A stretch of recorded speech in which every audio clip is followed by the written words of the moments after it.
Sam, this is Dirk Oliver. He's a Hollywood producer. He's produced a number of Alaskan Junkyards, The Dark Side of Tanning, number of reality TV shows like that. And Dirk, this is Sam Childers. Sam, how you doing, man? Nice to meet you. Has a movie. Really? There's a movie about his life called Machine Gun Preacher that's out. He's also got a reality show called Second Chances. Yep. It's coming out. Second Chances. A reality TV show. I don't know how you missed on that part, but I have to talk to you. he does. I mean, he is literally the Machine Gun Preacher. He's gone in, saved the lives of kids in Sudan and in Uganda, and rescued them and battled the LRA. And I mean, he's the real deal. He's not like your average preacher. You aren't gonna.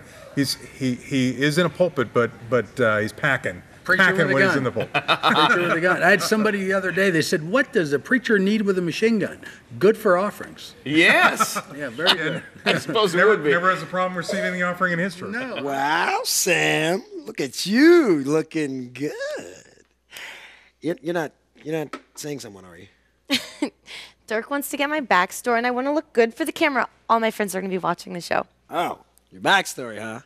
Well, feel free to tell them that you're dating me just in case you run out of things to talk about.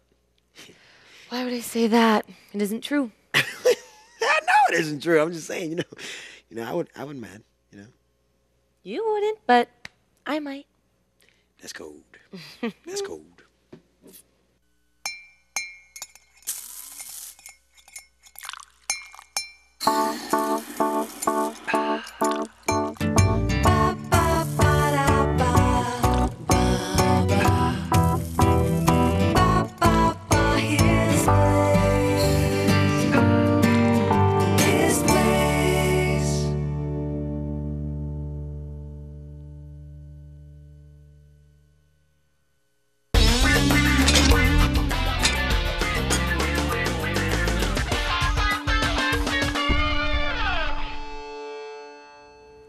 Welcome to the feedback portion of the program. This is where we get to respond to your feedback. You know what? We like to hear from you. So go to hisplace.tv and leave a comment about the program. Whether you like it or whether you have a problem or whatever, just leave a comment. We like to hear from you, just like Carrie, who says, I love the fact that I can watch shows online for free. Yes, they're for free, Carrie, and I'm looking forward to more episodes of His Place. Listen, if you ever miss an episode of His Place, you can always go online to hisplace.tv and watch the program incomplete. Now, we release them the day after they air in the studio or live over broadcast, but you can always watch it online. So you got a comment, question, feedback, His Place TV.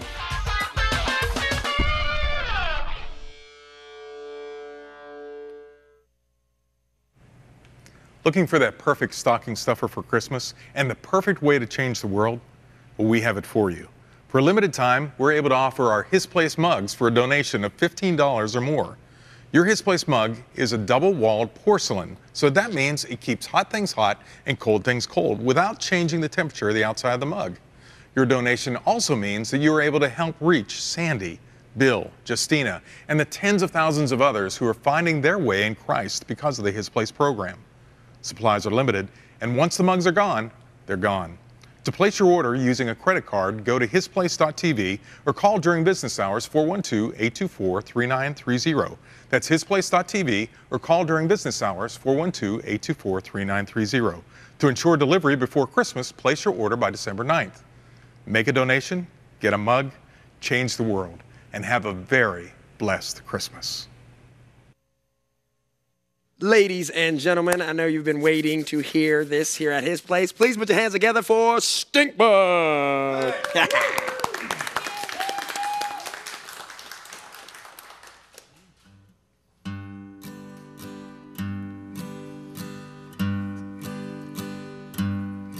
The latest sun is sinking fast. My race is nearly run. My greatest trials now are past. My victory is begun. Oh, come, angel band, come and around me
blood now cleanses from all sin and gives me victory.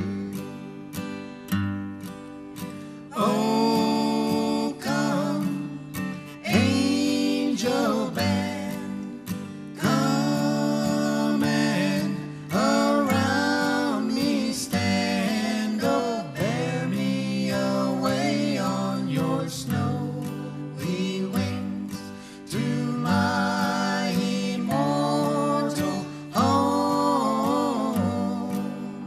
Bear me away on your snowy wings to my immortal home.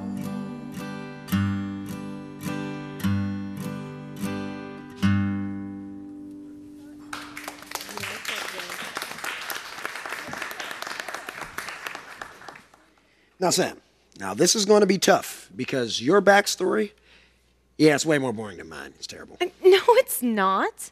Yes. Now, I have a YouTube show. I'm interesting. Wait, I was on your YouTube show too. I have plenty of emails to prove it. Yeah, but listen, if you don't jazz this up, it's not going to be good. So you want it to be good, so jazz it up. I don't have to jazz up anything. Besides, Dirk said he'd help me. Well, he never told me that because some people don't need help. Maybe. Or maybe he wants some of us to look better than others.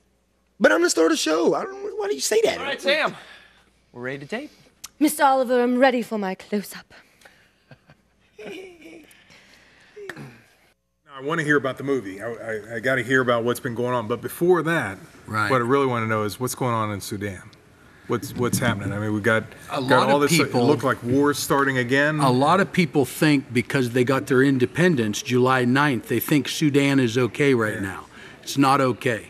There's still a genocide going on in Darfur, but in South Sudan, they're still fighting in Abyei, there's fighting in the Nuba Mountains, there's fighting in the Blue Nile. Now, who's fighting? Is it Northern Sudan versus Northern Southern Sudan, but even the Lord Resistant Army on the Congo side, there's still problems. Everyone looks at these little rebel groups being the problem. They're not the problem. It's the president of Northern Sudan, Bashir. Bashir is the one financing all of this stuff. A lot of people don't realize he's the only president of a country in all of history to ever have war crime charges placed on him and still be in office. The man is a murderer, So my prayer is, and I tell everyone, be praying that this country of Northern Sudan is going to come to their senses like other countries have, Right. and push this man out. And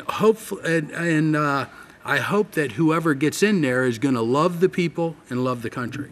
I mean, we're hearing all these stories. I was reading something the other day. I hadn't seen you in a while, and they were talking about, potential war between the North and the South again. Still going on. It's still going on. It's still going on. It's not Tim, again. It's still going on. There's hundreds of people still dying in South Sudan around the borders.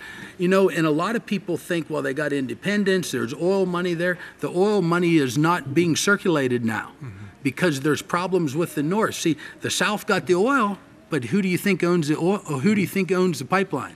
Yeah, it's the North. The North owns the pipeline. So now the money's not circulating. The infrastructure has already been raised. So now what it is people that were starving for so long, they're even starving more. Oh, my goodness. There's serious problems still going on. Well, how are things with the orphanage? Everything's doing good there. I mean, there's always a fight and a struggle everywhere. But I can tell you this much, God has literally stepped into our ministry. We have 3 projects in Ethiopia going on. In Ethiopia? What are you doing there? Last I heard you were in Sudan and Uganda. What's doing feeding programs, and I just built a big school there. Fully built the school, from the ground up. Are things as bad in Ethiopia as they are in Sudan or Uganda? I feel that Ethiopia, if you go into some struggling areas, they're really bad. And starvation has always been bad for many years in Ethiopia. But I need to get you to come into Ethiopia sometime. I'd be glad. I've been there. I've been to Addis Ababa. Yeah, but, it literally changes your life. I'm actually working inside of Nazareth, outside of Nazareth. But we have 3 projects there going on. We have 3 going on inside of Uganda. We have the orphanage in South Sudan. We're getting ready to go into Somalia. So God keeps enlarging the camp, Why do you think he does that to you? I believe it's because he sees the heart. You know, we have been blessed. Everything that we've been doing, we've been blessed the last few years. And I don't take the money for myself. I keep thinking, okay, we'll do another feeding program here. We're going to enlarge this. We're feeding about 3,500 meals a day right now. Wow, that's amazing. That's why God keeps blessing it. I got a restaurant now inside of Uganda. The restaurant actually puts from 1,000 to 3,000 a month into the orphanage. Everyone says, how can you do a restaurant and make money in Uganda? We're doing it because God's ahead of it, you know. Yeah. Is it an American-style restaurant? Ethiopian. Or is it Ethiopian restaurant? Man, I love Ethiopian food. Yeah. It is good. It's good stuff. So, well, you got to tell me about the movie. I know it seemed like there were limited releases. I saw it seemed like one day the movie was up and running. And the people marketing the movie literally done a horrible job marketing it. But you know, we can't blame that on the people. Because you got a movie where Gerard Butler is doing a salvation message during that movie. It's a hard movie. It's R-rated. The language in the first part of it is really rough. But you can't lose the fact that Jesus Christ is what changed me. Well, it's going after people. I mean, I saw the movie. Yeah. Now you're my friend. Yeah. I was disappointed in some ways they portrayed you. Yeah. But you know, but that's Hollywood. But that's Right. Hollywood. But I tell you what, it got your passion for these kids. Right. And the biggest thing Let's have you stand right over here. Yeah. Okay. The light's a lot better there. I'm a little nervous. What's that? Oh, this is just a microphone. I got a mic. Yeah. Okay. Told you I was nervous. Don't be nervous. All right. So tell me, Sam. You and Marcus, you guys aren't dating anymore, are you? We were never really dating, actually. It was such a mess. I was surprised by how many people reacted to it. I mean, Abby was upset, and then Graham and Mr. Wiley had a serious conversation about how to treat each other. And then there was my mom. No, on second thought, I don't think we should talk about that. Why not? I don't think she'd like seeing that on TV. Okay, so I'm off the record then? I don't know. No. I mean, you know, we can talk about this. You can tell me. Just what's wrong? I mean, nothing really. She just had a bad experience when she was my age, and now she's always on my case about dating and relationships. She just doesn't want me mixed up with the wrong guy. And because of the experience that she had, she's a little gun shy about men, right? I guess. I don't know the details exactly anymore, but she dated this jerk before she met my dad, and he totally broke her heart. She thought they were going to get married, and he left town and never came back. I don't even think she ever saw him again. Like, she was devastated. And so because of him, now every time you get close to a guy... Exactly. Yeah. She thinks I'm going to get heartbroken just like she did. I'm not her, you know? No, I know you're not. His place, his place. Honey, check the baby monitor. She's sleeping. Hey, Papa. What? Sophie? What'd you get Mom? For what? For Christmas. Oh, yeah. She wants jewelry from Marbles. She wants diamonds. Well, I was kind of thinking... Diamonds! Okay. Shh. Go back to sleep. This year, give her a gift that everyone knows she will love. From Marville Diamonds and Jewelry in Belle Vernon. You know, Sam, you really shouldn't be so upset with your mom. I mean, look, I filmed a lot of documentaries, and I know from experience that there's always two sides to every story. I don't think so in this case. My grandma told me how depressed my mom was for so long. It was bad. Well, think about it this way. Maybe the guy... The jerk. Maybe the guy tried to call her back. Maybe the guy even wanted her to come along with him, but she didn't want to go. I mean, did you ever think to ask her that? No, why would I? If he really loved her, he would have kept his promise, settled down, and got married. He wouldn't have hurt her like that. Sam, life doesn't always work out the way you want it to. I think you're wrong. My mom married my dad. I mean, yeah, the jerk totally destroyed my mom, but he's missing out on a wonderful daughter like me. Yeah, he is. That's something that we can both agree on. Okay, I don't think we should talk about this anymore. My mom would kill me if she found out I told you all this. Sure.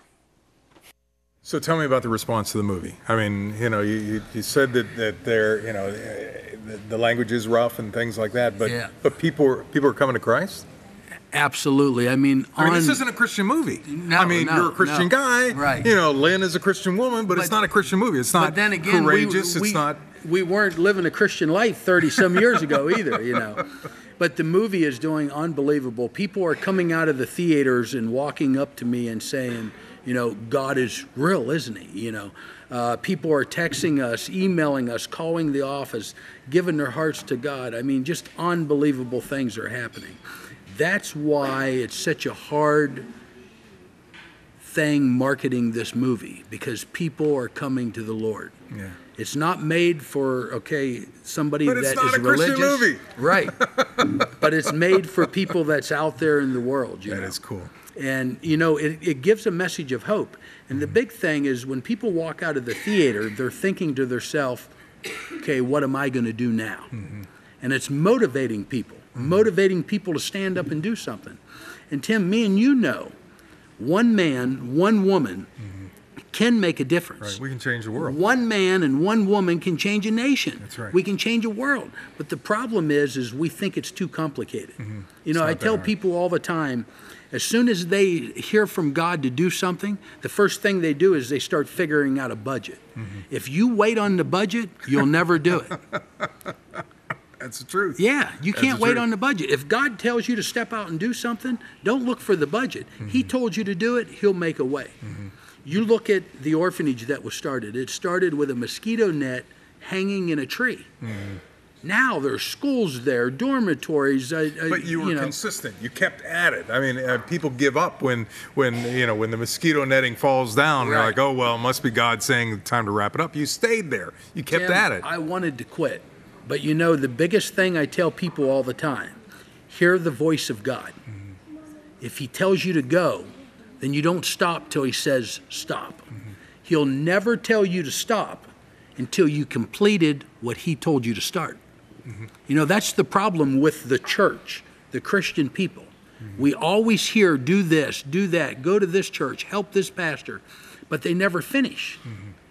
You got to finish what God set you out to do. Right. And it's people aren't used to doing that. They aren't used to staying at. We've got a kind of McDonald's mentality where we rush in, we want to get our burger in 30 seconds and get out the door. And if it's not there, we're upset. At our church, we don't allow anyone to take anything on anymore unless you will dedicate 1 year. And it's not 1 year to me, it's not 1 year to my wife, it's 1 year to God. We aren't being taught how to dedicate our lives to God. And that's what we need to be taught nowadays. So what else is on your agenda? You got all these things. You're impacting the lives of Hollywood stars like Gerard Butler and Michelle Monaghan, and you're doing the stuff in Uganda and Sudan. What else you got on your plate? Got a motorcycle shop. We're building motorcycles. We got a couple guys from the church that's involved. One main guy at our church, Mark, is in charge of all the engine work. So you're employing people. Bikes. You're starting businesses and employing people as well. Partnering with people. I don't like to use the word employ. Okay. Because then they just feel like a worker. I believe we need to partner. Mm-hmm. And but a lot of people look at my restaurant. They look at I got a security company. A lot of people look at everything that I'm doing and give me all the credit for it. Mm-hmm. I can't do any of it. Mm-hmm. I don't even lift a wrench to build a motorcycle. Mm-hmm. People give me the credit for it. I have good people that is dedicating their lives to doing something. Mm-hmm. It makes me look good, well, but no. Our shop is up on Highway 30. We're actually 1.5 miles from the Flight 93 entrance. Mm-hmm. Yeah, and it's doing unbelievable. People stop in there just to take pictures. God has blessed us. I tell people all the time, if God stopped doing anything for me right now, I can't complain. Mm-hmm. It's amazing where the Lord has brought you and how He's brought you to these places. You're doing this stuff. You mentioned just in passing the idea of Darfur. You're working in some of the most God-forsaken, so to speak, areas We're of the world. we're still trying to raise money to get a well drilling rig, and if we get the rig, we want to work. What's something like that cost? I have no idea. I got to raise $250,000 just for the rig. That's a chunk of change. Yeah, but Because you need a bigger rig than what would normally be. Absolutely. You hear some of these guys that's for on like a TV hydraulic talk about, rig. Yeah. Talking about, some of these guys talk about an $8,000 rig. I mean, this is a serious. I have 2 portable rigs. Right. That, a matter of fact, people from this area and also Cornerstone Television has also helped us in the past buy 2 portable rigs.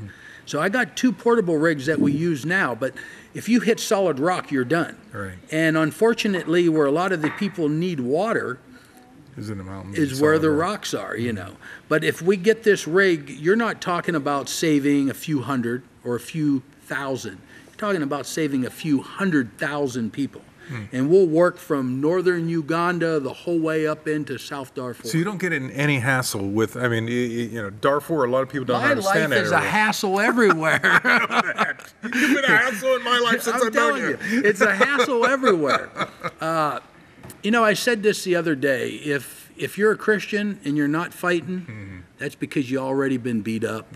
Yeah, and you know, every day is a struggle. It doesn't matter what I do, every day is a struggle, but we got to keep the fight going, man. Keep it going. Yeah, it's something else. I mean, just amazing the way that God uses you and he's taking you from this place to that. That's something. I have learned something very important today.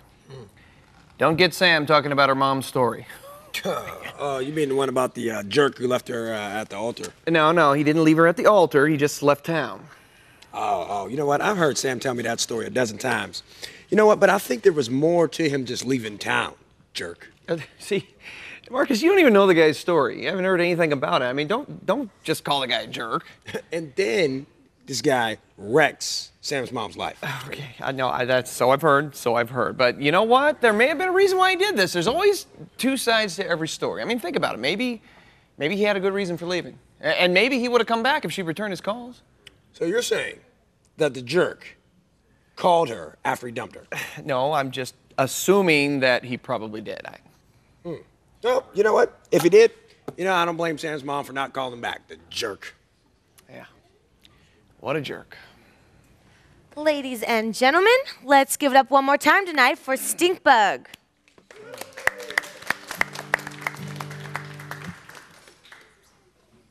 You've heard the story of Paul and Silas, how they was bound and thrown into jail. They did not worry, they kept on praying. They were serving a God that could not fail. Then after midnight, God sent an earthquake, and that mighty foundation did start to shake. Prison doors were flung open wide, and Paul and Silas stepped outside. He delivered me in my hour of need, like those Hebrew children from the fiery three, like he fed 5,000 with 2 fishes and bread, and he walked on the water, and he raised the dead. Well, he stood by Daniel in the lion's den, saved poor Moses from Pharaoh's land, opened the eyes of the blind to see. I know that he'll deliver me. You've heard the story of little David, how before old Goliath he did stand. He had no weapons, he brought no armor, just 5 stones and a sling in his hand. But he came a-running to meet that army, and that Philistine giant so mighty and tall said, I come in the name of the Lord. You know that mighty man did fall, and he delivered me in my hour of need, like those Hebrew children from the fiery three, like he fed 5,000 with 2 fishes and bread, and he walked on the water, and he raised the dead. Well, he stood by Daniel in the lion's den, saved poor Moses from Pharaoh's land, opened the eyes of the blind to see. I know that he'll deliver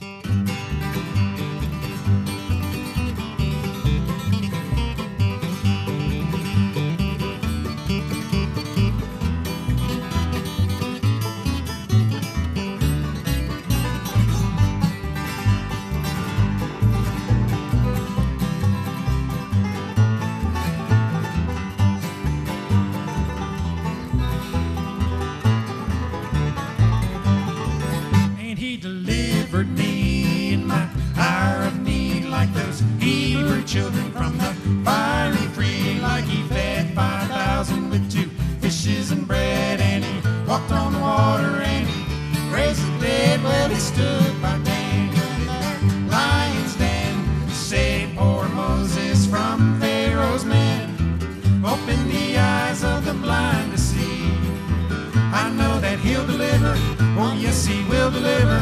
I know that he'll deliver me.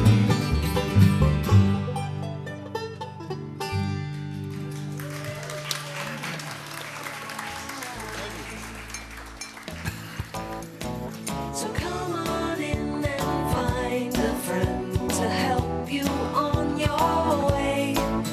Pull up a chair and find his care. We'll be here every day in his place. Ba-ba-da-da, his place, his place, his place.